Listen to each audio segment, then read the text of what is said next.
Hey guys, this is Lalana. Thanks for tuning into the Sovereign Path. So this video is going to be in another playoff of the videos that I've been doing on neutrality for the last couple of days. So we're going to touch on the void, right? So what is that? How does that feel? Is that neutrality? Is that still point? You know, what is this feeling that I'm feeling? So I've seen a lot of things like over the years in regard to the description of what still point is, neutrality, coming into 0 point.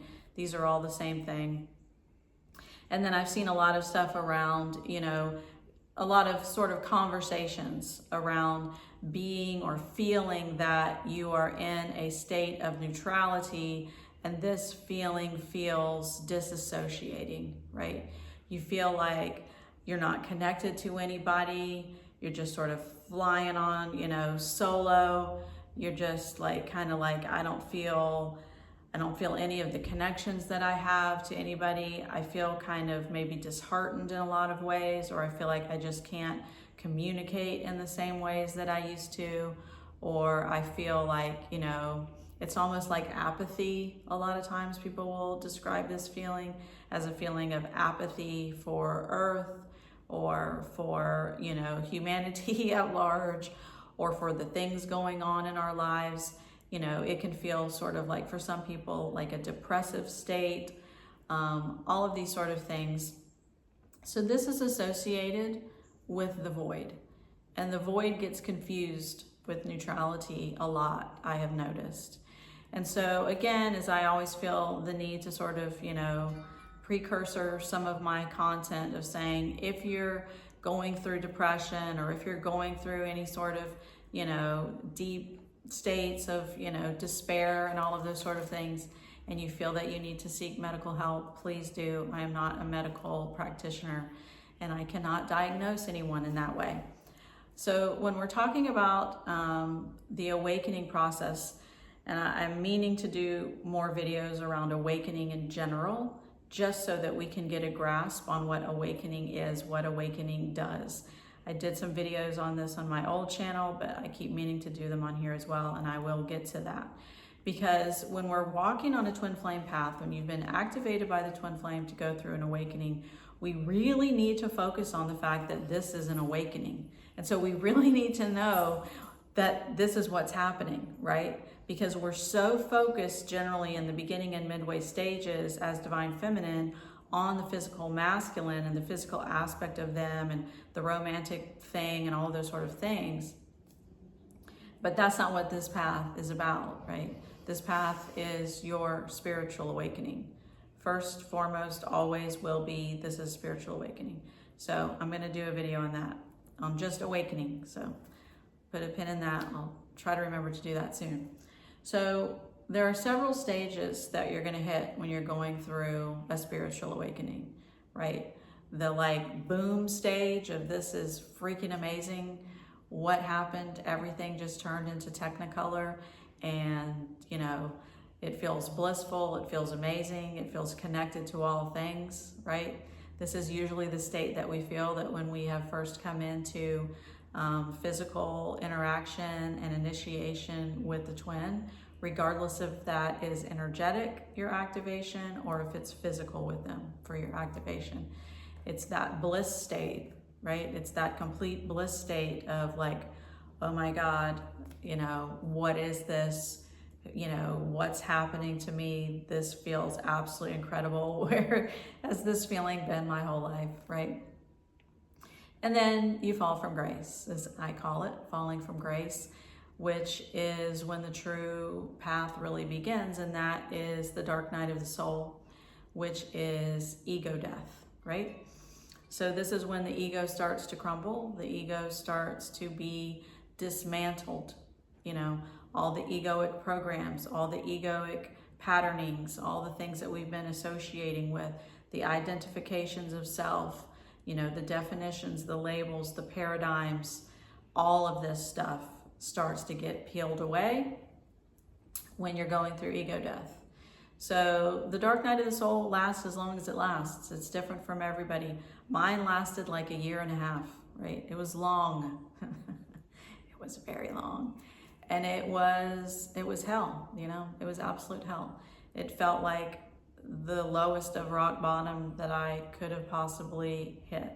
So as you go through, you know, the dark night of the soul and ego death, you know, even like the depths of this, you can still continue to experience ego death in waves, right? Or in spirals, right? I talk about waves and spirals a lot, and I'll get into those in my course as well that I'm going to be releasing hopefully by the end of April. So the waves and the spirals in regard to the ego death, they're going to come sort of in and out, right? Because we're always going to have these second layers. This is what the triggers are doing. These other layers of woundings and of traumas and of karmas and of beliefs and of programmings that have to come off bit by bit, layer by layer, basically. You know, it's not a one shot and done. So the ego death process, this is the reason potentially that it lasts so long for a lot of people, is because there's a lot of stuff that has to come up. And some of it takes a while for us to really get through all the layers that are happening, you know, within, and the things that we've been defining ourselves with and attached to and all of those sort of things. But so through these processes, right, we're going to be coming slowly back into resonance with the true self, back into resonance with consciousness and with I am awareness, I am consciousness, I am pure source energy, all of these things. So as we're coming into those stages, a lot of times, and this is just off the cuff, guys, this isn't like a deep dive into awakening, I'll do that in another video. As we're coming, you know, out of those, you know, depths of the dark night and the ego death, and we're coming more and more into resonance with who we are as soul. We're coming more and more into balance and all of those sort of things. We're going to find ourselves, a lot of people will find themselves coming to a place where they just feel lost, right? Where they just feel like, you know, I'm not going through hell anymore, but I don't feel blissful anymore like I did at the very beginning. I don't feel like I'm at the pit of hell, but I also just don't feel much, right? Where did my life go? I thought I was moving, you know, towards bliss. I thought I was moving towards enlightenment, right? I thought I was moving towards, you know, coming into balance and like embodying my soul, my consciousness, my awakening, all of these things. So why do now I just sort of feel nothing, right? It's like a flatlined sort of state. And again, this lasts for as long as it lasts. Remember that this entire path is led, guided, and completely orchestrated by you as a soul, by you as your higher self. So this state I refer to, a lot of people refer to as the void, right? So the void is like happening before you're coming into actual neutrality and still point. But we feel, a lot of us feel, okay, well, I must be feeling neutral now because I don't feel anything. And this must be what neutral is, right? This is what neutral is. I'm not feeling this, I'm not feeling that, I'm not feeling anything. So this is neutrality. Well, this sucks. This wasn't really what I signed up for. I thought I was moving towards something that felt like oneness, that felt like peace, right? That felt like freedom. This feels like nothing, right? It feels disassociating. It feels like I'm not connected to people. It feels like I'm not a part of the world anymore, right? And for a lot of people, as I said, this feels like despair, and it can feel like depression. And so it's better than the dark night, basically, if you were at the absolute, in the absolute throes of hell. But it is a feeling for a lot of people that feels like I would rather be back in the throes of hell than to feel nothing, right? So I just want to like make a point in this video to say that this is not neutrality. This is not still point. This is not 0 point. This is not oneness. This is not balance. But this is a stage of awakening, right? This is a stage of awakening that is moving you to the next rung on the ladder, as I call it. So when we're in that void stage, it's just that place of sort of blankness. And then when we're in this state, this is why a lot of times you'll see those videos on YouTube that come up that I see from time to time that are just like, you know, awakening just ruined my life.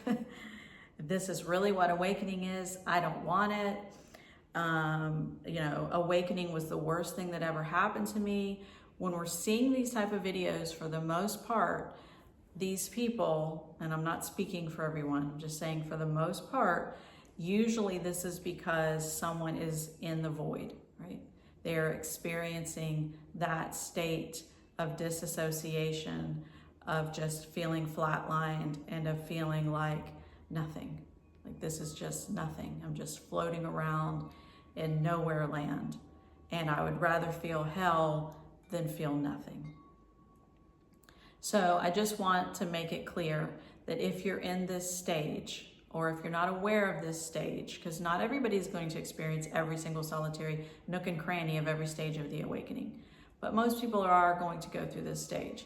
Some people are going to, you know, associate that through the mind, because of course the mind is going to come in and be like, oh, well, what's going on now? Well, I guess you failed. Well, I guess maybe you weren't awakening at all. Well, I guess you didn't do it right. Oh, well, if this is what this is, then we don't even want it, right? Because this is just what the mind does. It's going to do this no matter what.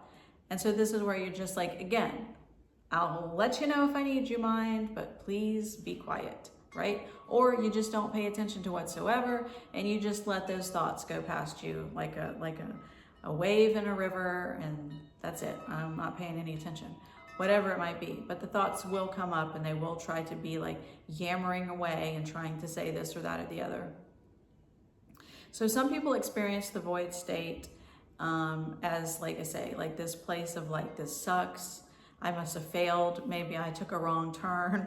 Or, you know, like, you know, if you're in communication with your higher self and your guides and you're just like, you know, talking to them like, what the hell is this? This isn't what this was supposed to be. However this plays out. Other people in the void are going to just really find themselves in a place of feeling like just allowing it to be what it is, right? So it depends on the camp that you're in. And that ultimately depends on what you're listening to for your mind, right? Because your mind is going to try to start defining things. But being in this state is a stage of awakening, right? It is a state of coming into a more neutral place, but it is not neutrality. This is just kind of like, it's kind of like a transitional period, right? It's kind of like a resting space. It's almost like a place of saying like, it's almost like the soul, although the soul does not need a break, but the physical system does. It's almost just like this place of being in the awareness of, okay, just let me rest for a little bit, right? I don't have to think about what's going on. I'm not in the depths of hell anymore. I'm not swirling around wondering, you know, who I've just met and holy shit, this is absolutely amazing and what does this mean? And oh God, now I fell from grace and now I had all my shit come up and I'm going round and round and round in circles and snowballing and I'm trying to figure out. And so now I can just rest for a little bit in the void. I can just be here. And this place is a place, as with all places, but this place is a stage of allowance, of just being in that allowance space and knowing that the next stage is going to be coming into neutrality. True neutrality, 0 point, stillness, union, inner peace, all of those sort of things. So hopefully that makes sense, because if you're not here yet, it's not going to matter anyways. But if you are here, or if you've been here, or if you've wondered what this is, or if you're in a place of saying, like I say, thinking like, well, I keep hearing that neutrality sucks, and then neutrality is boring, and that neutrality means I don't feel anything anymore, and the neutrality is disassociation, and neutrality is like, you know, I'm not even a part of like the world anymore. That's not neutrality. That is the void state. And it is a stage within awakening. And it is an important stage within awakening, as with all the other stages that are being led by you as a soul, as consciousness, as your higher self. So it is yet another stage that you just have to be in allowance with and acceptance of, and trusting that your soul is leading this and is guiding this for your highest good at the pace at which you need to take, right? I'm going to keep driving this aspect of the path home as often as I remember to. And that is that lean back into your soul guiding you. Lean back, and this is the surrender thing that I talked about, I don't know, in one of my last videos, surrendering into the awareness that this is the soul guiding itself, right? This is you as soul. This is you as higher self guiding itself as you. This isn't something out there that has control that you don't know. This isn't some other, you know, off-planetary situation that you're not aware of and that you don't. No, that's the mind playing tricks on you. This is your consciousness awakening you. This is your consciousness awakening itself out of the 3D paradigm. So trusting that this is the process that your consciousness is guiding. And even when I get into the void state and it feels disassociating and it feels blank and it feels lost or it feels all of these things, this is basically just like a resting period, right? It's a recalibration period before you shift into the next stage of your ascension process, right? Which you will come into neutrality, inner peace, inner union, all of those sort of things. Now, does this feel like bliss? Yes, it does. Is bliss an emotion? No, it isn't. As I said in my last couple of videos about neutrality. No, it isn't emotion, right? This is emotion. It's a frequency. It is your natural state of being. Bliss, oneness, peace, love, right? These are frequencies. They're not emotions. Joy is also not an emotion. We have been taught that in separation, but no, these are frequencies. They are our natural state of being. In the 3D, we have been taught that you're happy, you're sad, you're high, you're low, you're blah, blah, blah, blah, right? Because that is operating from duality. It's operating from opposites. It's operating from poles. But you as oneness, you as one energetic being with your twin, right? One energetic being as your twin, that is oneness. That is non-duality. That is neutrality. That is balance. That is peace. That is oneness. That is joy. That is love. Does all those wonderful things. When you're in that state, this is the true 0 point, still point inner union, as I said. It's not boring. It's not void. It's not disassociating. It's not that you're not connected to anything. Now suddenly you feel connected to everything, and that you have the awareness that I am one and I am creating all of this. I'm all of it. I'm it. I'm all of it. I am source, God, creation, all that is, right? This is not a feeling of disassociation or of not, wanting to connect with anybody or none of that. That is the void state, okay? So I just really want to drive that home. And so we get out of this belief that neutrality means boring and neutrality means, passionlessness, and neutrality means, this sucks and I don't feel anything and whatever else. That's not what it means. Neutrality means you're not attached to any of the stuff. Neutrality means that you're not in fear anymore. Neutrality means that you're in oneness. Neutrality means that you're in freedom, that you're in lightness, that you have embodied your light being, that you have come back home to self, that you are in inner union, that you are just like, right? It's an amazing, amazing feeling. You have come back into the embodiment of your pure source consciousness. right? This is your embodiment now. You are vibrating at a 5th dimensional frequency and higher, right? That's what's happening now. So now hopefully we understand the difference between that void state and that neutrality state, right? Neutrality, if you don't like the word, which potentially a lot of people don't, you can look at it as oneness, right? Oneness isn't boring. Oneness isn't disassociating. You know, oneness is being connected to all things and having the awareness that I am that in everything, that God's source creation is showing up in everything at all times, in all places. It's a beautiful, wonderful frequency to be back into the embodiment of, right? So that's what I have for you guys. I hope that that makes sense, and I hope that that is in alignment. You guys have an awesome day.